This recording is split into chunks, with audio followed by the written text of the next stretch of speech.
Okay, so the ladies of Potomac, y'all gave me what I needed, honey. Y'all saved Sunday evening. God knows y'all saved Sunday evening. Hmm.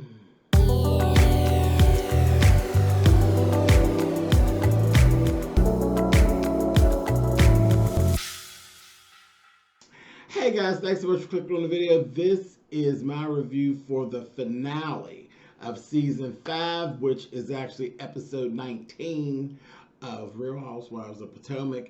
And they saved Sunday night because we also had the premiere of the Real Housewives of Atlanta, and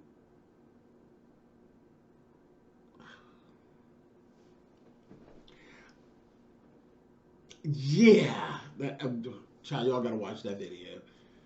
Yeah, just go watch the video for Real Housewives of Atlanta as well. But anyway, Potomac saved everything. Now, as I talked about previously, I was like, okay, so let's see what the finale is going to be, because the shows have started to be just more the same. We had some of that, but they actually did this, and it was finale worthy.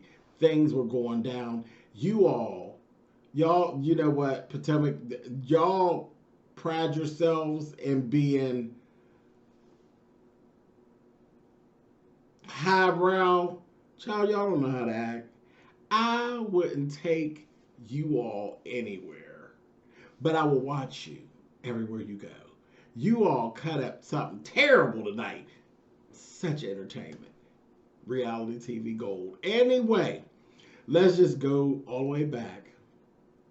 Beginning of the episode, we see Monique. Monique goes to a therapist. Yeah, okay. She went to the therapist. The thing that stuck out for me, she said that she is not remorseful for her actions. No, I'm sorry. She is remorseful for her actions, but she does not regret defending herself where she had to. Now I'm confused, because when were you placed in a position to defend yourself? When did that happen, Monique? Or you thought in all these episodes we forgot that you started the fight? You hit her first. So at no point were you defending yourself. You was whooping her ass is what you were doing. That's what you were guilty of whooping her ass. There's no defense. She was defending herself because you asked her, do you want me to drag you? Do you want me to drag you? Huh? Do you want me to drag you? And then you commenced to dragging her. So at what point were you defending yourself, sis? You, girl, you doing too much. And the bad part about all of this is that they seen that the show runs without you. Because you ain't been here, really. You know, for most of the season, you've not been around. You've been over here. They squeeze a little piece of you in here and there. But for all intents and purposes, they've actually shown that the show don't really need Monique Samuels, nor Chris Samuels, nor his mother, nor your children. They don't need your whole involvement for this show to run. That's the bad thing. That's the bad thing. You're not necessary for the success of the show. You're not. Sorry. Not in my opinion. Now, some folks, you know, of course, you have your fan base, and there's people that want to see you, but if we don't see you, we're going to keep on watching. So, that's all. That's all that I think that actually happened with this whole situation with you. So, that's not really good. But yeah, you weren't defending yourself, baby. You beat her ass. You hit her first, and you beat her down. That wasn't no defense. Anyway, moving on. Michael and Ashley. Okay, so I wasn't really feeling Michael. I haven't been feeling Michael, like, probably ever. Like, he's ridiculous. But Is it me? The first thing I wrote in my notes, I said, Michael, you got an old drunk look. Like, I'm looking at him, nose red and skin all pale and clammy looking. You got that old drunkard look. Like, you just look like you just be drunk a lot and talking shit. Which, in essence, is what you do. You hang around, you get all drunked up, and you talk shit. So, I just kind of was like, I don't get it.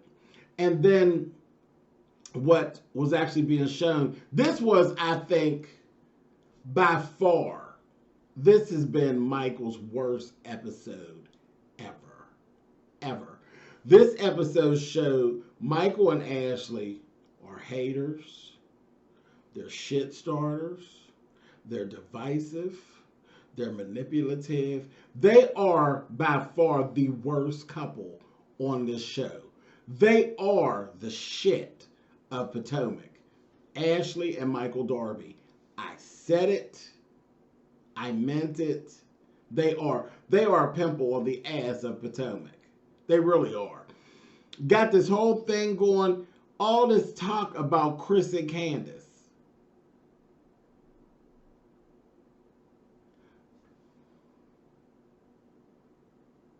I'm like, what's going on?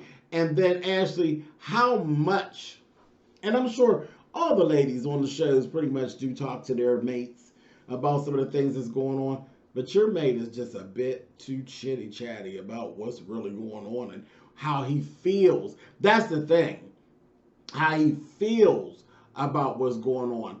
And the only other husband who I can actually say has become that involved too with folks on the show and how he felt about him was Peter Thomas. And y'all know how that worked on him. He got to be known that they would call him bitches and all this kind of carrying on. And then also at Married to Medicine, Simone's husband. And it didn't work out well for him either. When the men get involved too much, the public don't like it. They don't like it. They don't. They don't like messy husbands for some reason. It just, we all know they exist. But, yeah. They don't like my messy ass, babbling ass, opinionated ass, all up in the shit ass husbands.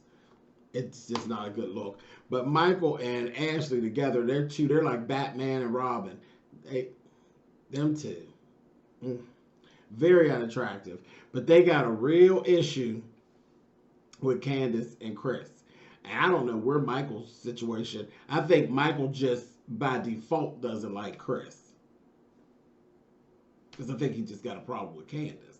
Because Ashley got a problem with Candace. And I just think that Chris is just pretty much guilty by association. But he don't like Chris. And that was very evident in this episode. Then there was this whole conversation where she tells him Juan's going to propose to Robyn. And he gets to going on and on about that ain't gonna happen. He would never do that. And I'm like,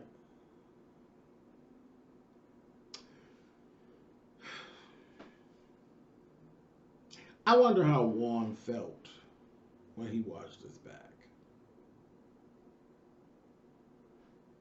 This episode made Juan and Michael's relationship look very suspect. More so on one part than on the other. It seems it's one of those things where I feel like Juan is very secure in his masculinity and his manhood and his sexuality and all of that, to where nothing like that really bothers him, because he knows who he is and what he's going to do, and he's not worried about what anybody says. He's friendly to Michael. They're cool.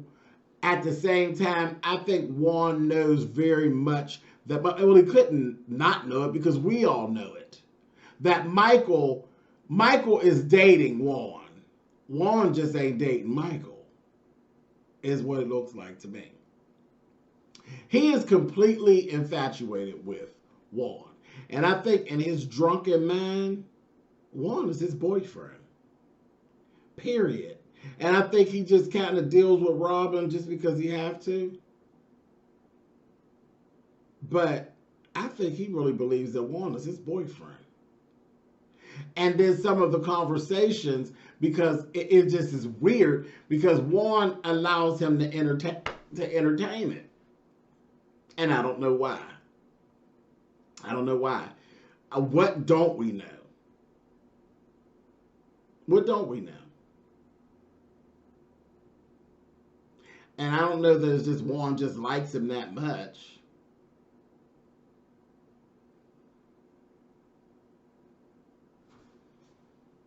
Maybe I'm digging too hard. But I don't think that Juan is suspect in his sexuality.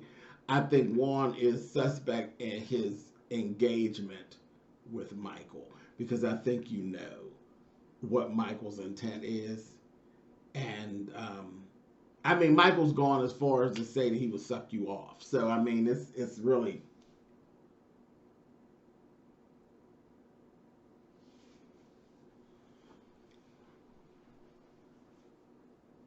Is there somebody who doesn't believe that if Juan would give the okay, that Michael would blow his head back?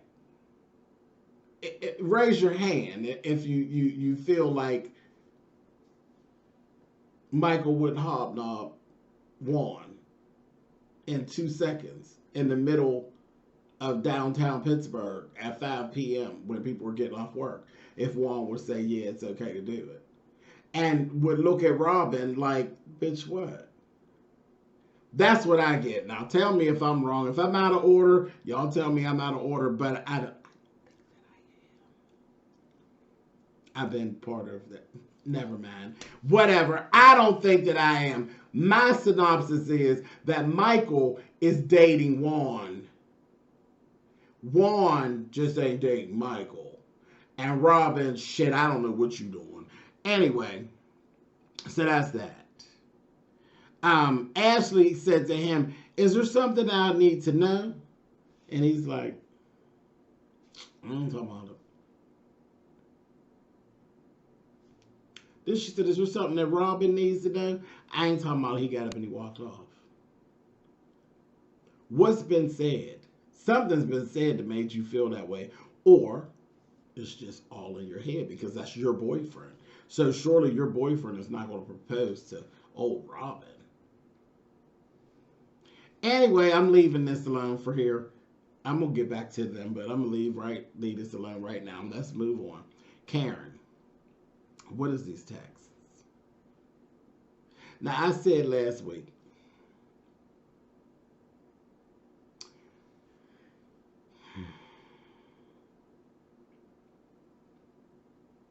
that I don't believe that Karen would set up Candace and Monique to run into each other. I'm taking it back. I don't know what the hell Karen got going on. What is this whole thing with these texts? You got these texts. I told this one to come at 4. I told that one to come at 6:30. Later on, we found out there was actually a conversation where you said not 6:30, you said 5:15. You told one to come at 4 and one to come at 5:15.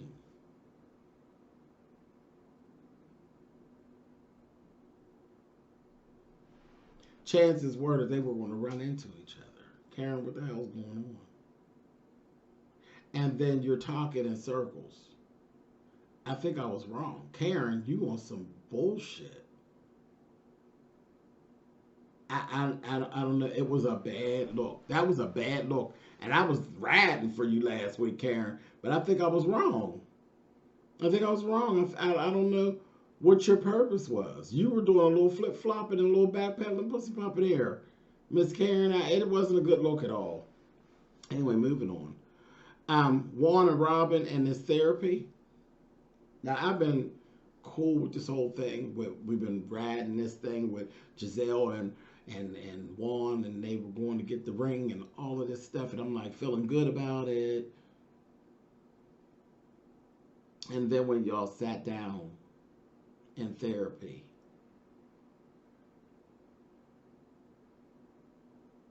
no, Juan, you still got issues. You still got issues. Robyn's better than I, because I couldn't do it. I couldn't do it. Nothing's different. Nothing's different. Financially, I think y'all are okay now. I think that's all. I think when y'all got broke before is what just tore everything all the way apart. And it was like, this. And it tore it apart. But shit just was never good. It wasn't good. Y'all haven't been good in a long time. And I don't think y'all good now. There's still resentment there. There's still some accountability that's not being taken. There's some accountability that is being taken that still hurts her to her core. I don't know how that little thing with y'all gonna work out. When he sat over there talking about how he cheated on her, but still the cheating is all her fault. I cheated on you because bastard, no such thing as you cheated on me because. There is no because. Till death do you part. You ever heard of that? And even before that, before you get down to the church with the pretty dress on, the commitment. There is no such thing as I cheated on you because you. No. No, no, no. There's nothing that will ever make it acceptable. There is no I cheated on you because. You cheated on me because you're a low down dirty dog. Even I cheated on you because you cheated on me ain't acceptable. Because when you cheated on me, it should just be done. To still be in it and then now y'all playing tit for tat. Y'all both stupid. There's no such thing as I cheated on you because. That word doesn't go with that in that sentence. I cheated on you. I cheated on you. God knows I shouldn't have. Oh, shit's fucked up. Ain't no I cheated on you because. And he's still doing that. Ain't no way y'all need to be getting married again. I'm sorry. And then he was real defensive still. I was like, ooh, I was kind of onto it until I needed romance and intimacy, so I was finding it from other places. And it was like killing her to even hear him saying it. And it was other places. It wasn't another woman. It was multiples. That's bullshit. That's bullshit. I cheated on you because I'm whorish. That's how it. So you're not whorish anymore? Because that would be the question that I'd be asking. Are you still whorish? Are you still a whoremonger?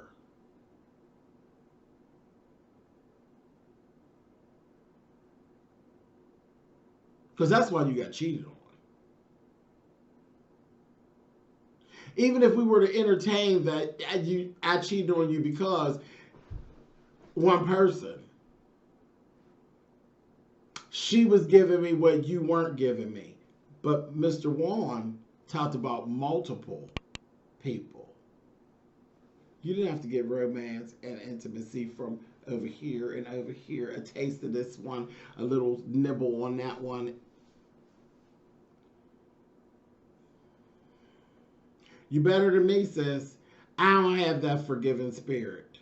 And I don't have that foolish outlook on life either. Because that's forgiving and foolish. Them two F's, I ain't got neither one of them going on. Especially when it has to do with matters of my heart. I don't play those games. No, me and Mr. Juan, you very cute, sir.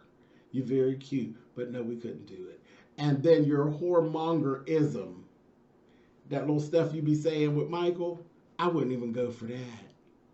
And like I said, I sat here and I said, I don't feel as though Juan's sexuality is even an issue. I don't believe that Juan messes around at all. I really don't. But the fact of your whoremongerism in the past, I'd be questioning that too. I'd be questioning you with everything and everybody because you give me whoremonger tease. Juan, not at all. I wouldn't be marrying you. I wouldn't give a goddamn what kind of ring you bought, but whatever. Moving on. So Robyn's planning her Christmas party, her and Juan's Christmas party. And this week actually going to the Christmas party because the episode, that was basically all that went on. Here we go to this Christmas party. Beautiful Christmas party. Beautiful Christmas party. Giselle and Cal, what is y'all's problem? Cal, I watched you tonight. And you are just like Giselle.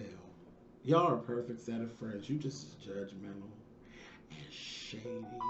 And you was sitting around there looking and making faces at people and carrying on and doing all the things that make us a real shady sissy. You were doing all those things. Let me ask you a question, Mr. Cal. Did you think you looked cute at the party? Did you think you looked cute? Giselle, did you think that Kyle looked cute? You couldn't have escorted me to the McDonald's. It is a formal Christmas party. There are people there in gowns, tuxes, dressed to the nines. Holiday season, come on, let's get down, let's have a great time. In a beautiful place. You show up there with a baseball cap and a sequin, an ugly green sequin bomber jacket. How ridiculous did you look? Because your girlfriend can't dress. So she's already a spectacle. With her sequin pants and her blouse. You know. The two pieces that she had could have been hooked up properly and she looked like something. But you don't do nothing with her hair. It all makes sense now. It really does. It makes sense. Your shit's off. So that's why her shit's off. The stylist needs a stylist. You looked mighty ridiculous, my friend. Mighty ridiculous. That ugly ass jacket and that dumb ass hat at that party. You looked terrible at that party. Accompanying her, and she looked ridiculous. Crowns and you don't sit your old ass down with that crown on. Where are you going? What did you need a tiara for? Was you short to the point that you needed a tiara on? I promise you weren't. You could have had the matching ugly ass jacket. You could have had a silver one on to match that ugly green shit he had on. Y'all two look ridiculous. Y'all really did. And y'all was throwing shade at people carrying on. Ridiculous. Then in comes Michael and Ashley. Michael and Ashley from the gate. Throwing shade. Coming in the door. They're throwing shade. They're talking shit. First person, Michael threw shade at Giselle about Jamal. Why does Michael even feel comfortable speaking on the Jamal Giselle thing?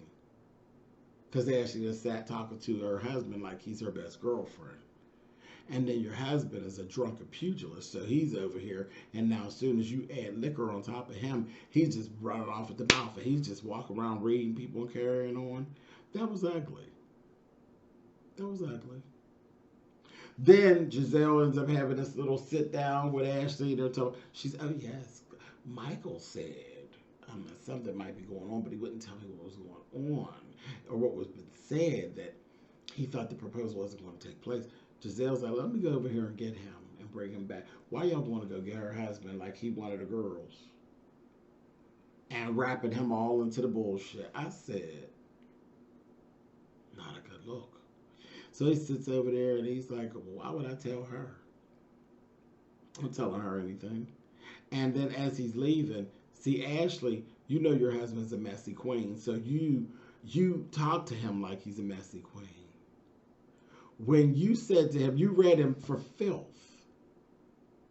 He said, I'm not telling her anything, and I'm not telling you. Well, would you tell me? No, I'm not telling you either. And she said, if I grew a dick, would you tell me? I said, oh.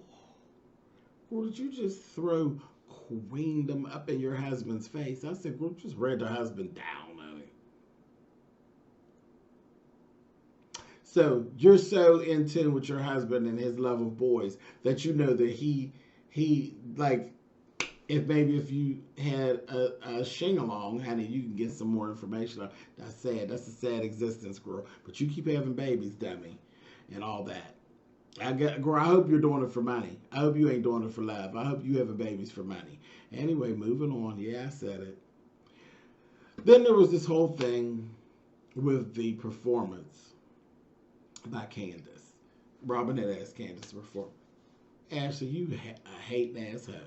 Because when you was trying to do your song, wasn't nobody dragging you and all that. They just sat and suffered through that bullshit ass song that you did, and everybody was like, okay, girl, and they cheered you on. Girl, you was hating so heavy. So heavy. It was like cement blocks on your lap. You were hating so heavy, girl, but the performance went over well. People got their life off the song. The track was low at first. DJ got it together and your face was cracked. You and your husband. Messy. Anyway.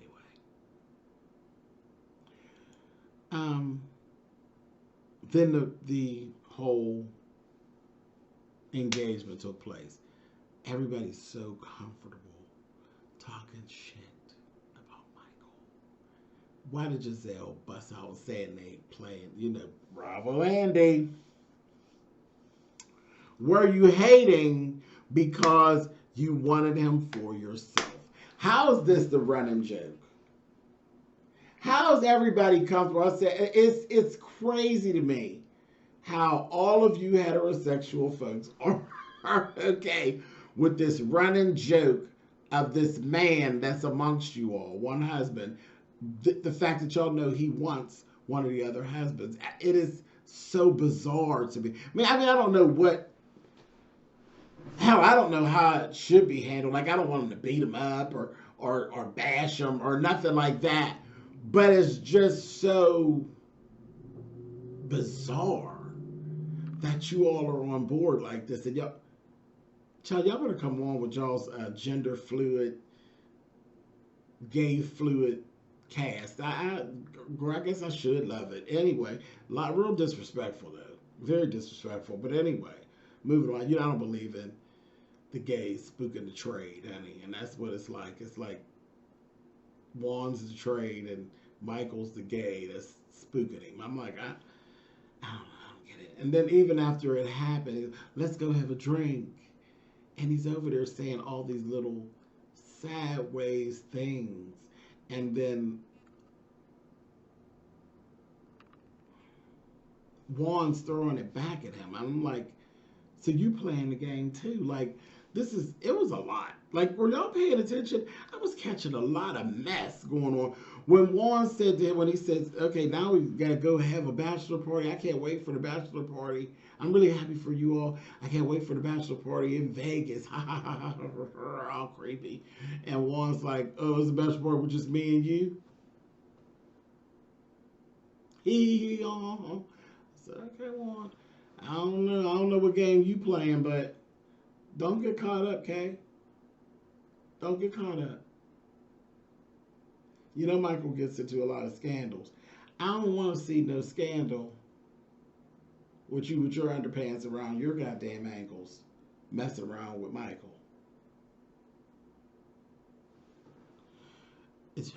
Anyway, it was weird. Then he goes on, now you're going to recruit another. Michael's over there being inappropriate with Eddie now. Telling Eddie how good looking he is. He is. He really very much is with his beautiful black skin. And telling him, oh, you're the second one, so now you done lost. So you feel like you lost to Robyn. So now you going to go give Wendy fever? You want Wendy's husband now? don't do it to yourself, honey. Eddie seems nice enough. Don't do it. Eddie's Nigerian. Girl, don't do it to yourself. Anyway, I'm just gonna leave that alone. Girl, you do a lot. You be too drunk. You be doing a lot. Anyway, they all were talking. Sharice was there, but they were all talking about Karen really bad. About how Karen, they felt like she was playing both against the middle and all this. Then Karen showed up. They thought Karen wasn't coming. Karen came in. She was late. Her and Ray show up. And then they have a whole showdown. Candace basically busts Karen out for the whole shady text thing and all of that. And Candace basically kind of cussed Karen out. And Karen really couldn't say nothing because she was pretty busted. Like, it was, your bullshit was right there, like, boom, all on the table. I was like, damn, Karen, now you got me looking foolish from last week. Because I was riding for you, girl, and you out of order. So she got her together. Then the next thing I know, out of nowhere, Michael done got all drunked up now. Because he's all drunked up. He done went over there messing with Chris. Chris ain't bothering nobody. He go over there and tell Chris, you need to go get your wife. She's out of control. You need to get her. And they say some more little smart shit to Chris. And Chris turned around and was pushing his chest and pushing him back and saying, what did you say? Because he's like, don't play with me. Don't come over here playing with me about my wife. I'm not the one for it, Michael. You know we don't like each other. Don't come playing with me. Michael went through this whole thing. He did it like Ashley. All attention seeking. Drunken bitch. You're putting your hands on me. This, that, thing, and the other. And it was starting to really irritate me. Using all these trigger words. And all this bullshit. And victimizing himself. And Chris wasn't hurting him. He should have been punching you all in your face. But he wasn't. He wasn't hurting you. He was just backing you up. You're going to jail. You're going to jail. Then did y'all catch he start calling him trash and called him a redneck and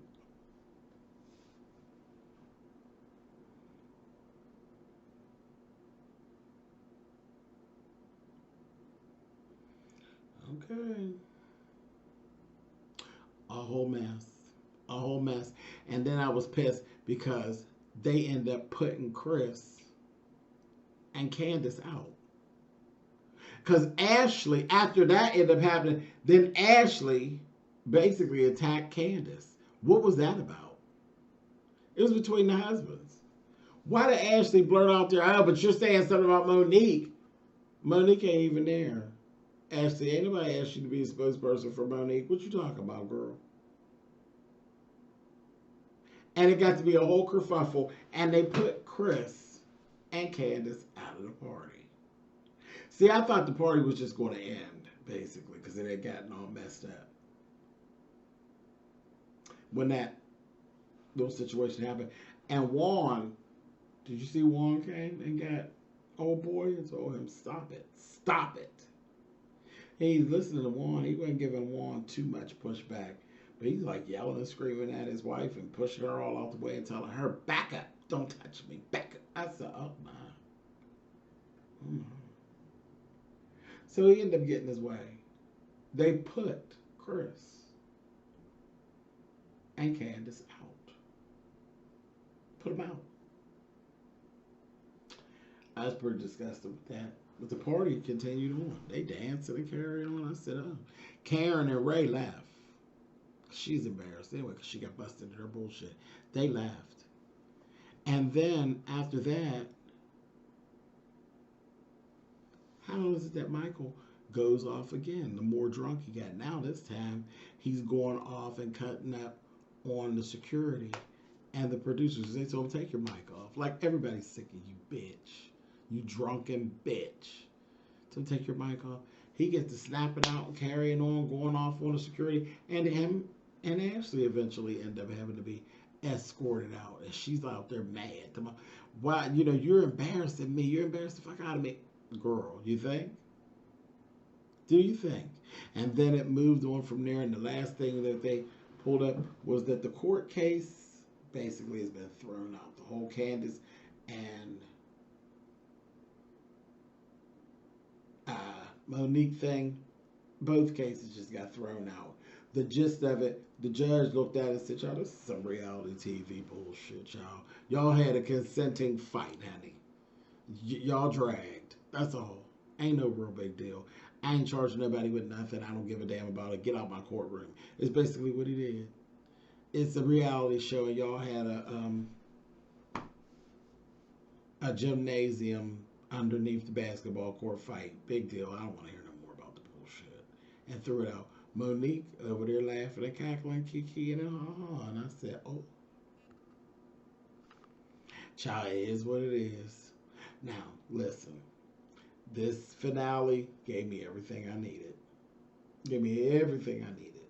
It was very interesting, especially that last part. I can't wait to get over here to the reunion. And it's a double-edged sword, but I'd be okay if they fired Ashley and Michael, because they are a problem. They're a problem, but they do make good reality TV because they're messy enough. But if you mess with the wrong person, I think them two could get the whole network in trouble messing with them too, because they messy. They are messy. Anyway, I'm gonna see you all for the reunion next week. All right, later.